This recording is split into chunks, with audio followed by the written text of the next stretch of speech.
It should be noted that physical geography is more than just the agglomeration and unification of earth sciences. It also investigates the patterns of interaction between human activities and the physical environment. Since physical geography is the study of landforms, climate, hydrology, soil, and ecology, as well as the relationships and future developments. Furthermore, climate change has emerged as a critical issue that has piqued the interest of both the government and the general population. The scope of physical geography encompasses the systematic study of physical environment, as well as the study of relationships between human and environmental factors. Some of the examples of physical geography are geomorphology, glaciology, hydrology, biogeography, pedology, and climatology. For a variety of reasons, people relocate from one location to another. I think some of the causes could be related to living conditions, opportunities, and environmental variables. A community's economic and social growth is intimately related to the availability of natural resources to that community. For instance, a community that is surrounded by a productive farmland will probably have a tendency to be an agricultural community, producing crops that are suited to the local climate and soil. Resources accessibility will influence how a community uses that kind of resources. Their development will be more flexible for them. Aforementioned, geography is a study of lands, earth surfaces, phenomena, and human interaction with the environment. Geography can show if the places are accountable to give life. Humans have had to adapt to all the shifting environmental factors they have encountered as they have spread over the globe. Climate, local water, cycle, vegetation, and landforms. The availability of food and climate patterns influence how people live. Therefore, geography affects people's lifestyles as well as whether they can live there or not. Any region's geographical context should be taken into consideration while assessing its natural resources and domain. A country's location, form, and size are the key factors that determine its economic, social, and political growth. Location, used to designate a point or a region on the surface of the earth or elsewhere, and it often suggests a higher degree of certainty than place, which frequently signifies an entity with an uncertain border, relying more on human or social aspects of place identification and sense of place. The Philippines is mentioned in relation to Southern Asia, as well as the nations of Australia and Indonesia.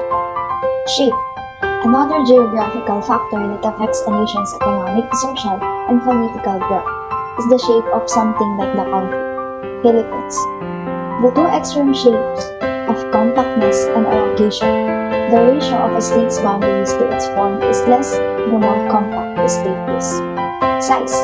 Small countries on average may achieve very high levels of cultural and economic development. They are hampered by their small size.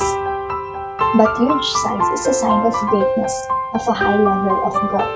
Landforms has a huge impact on the life of people, because human depends on types of environments they are in.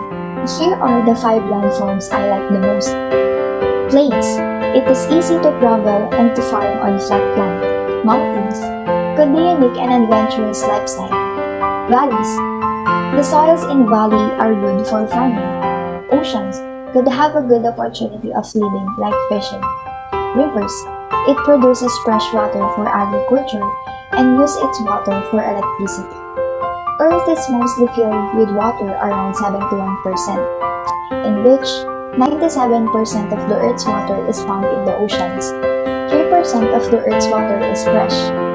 Plants, animals, plants, and all of the living things need water to live. We need water to exist. Without water, life is not possible.